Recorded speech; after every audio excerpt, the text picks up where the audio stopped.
যেহেতু আমি একটা সংগঠন করি, আমার একটা দল আছে, আপনি এটা জানেন, আমার এলাকার মানুষ সবাই জানেন। তো বলতে পারেন যে চেয়ারম্যান সাহেব আপনি ভোটের ব্যাপারে কথা বলছেন কেন? আমি বলতেছি এই কারণে যে সদর উপজেলা এই পাশে রাজাগা থেকে শুরু হয়ে এই পাশে জগন্নাথপুর হয়ে সুকানপুকুরি পর্যন্ত শুধু বনিয়ামিন চেয়ারম্যান সারা বাকি সমস্ত চেয়ারম্যানরা 14টা-15টা চেয়ারম্যান আমরা সবাই একত্রিত হয়ে গেছি আনারসের পক্ষে ভোটটা করার জন্য।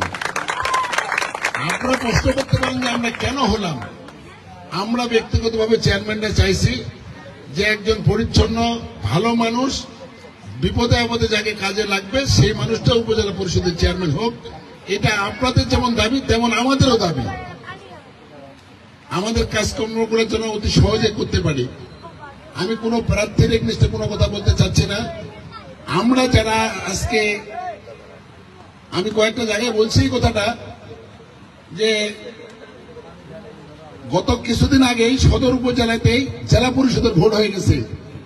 আপনারা জানেন ওই ভোটটা কিন্তু আপনাদের ভোট দেওয়ার কোনো সুযোগ ছিল না, সুযোগ ছিল চেয়ারম্যান মেম্বাররা ভোট দিবে।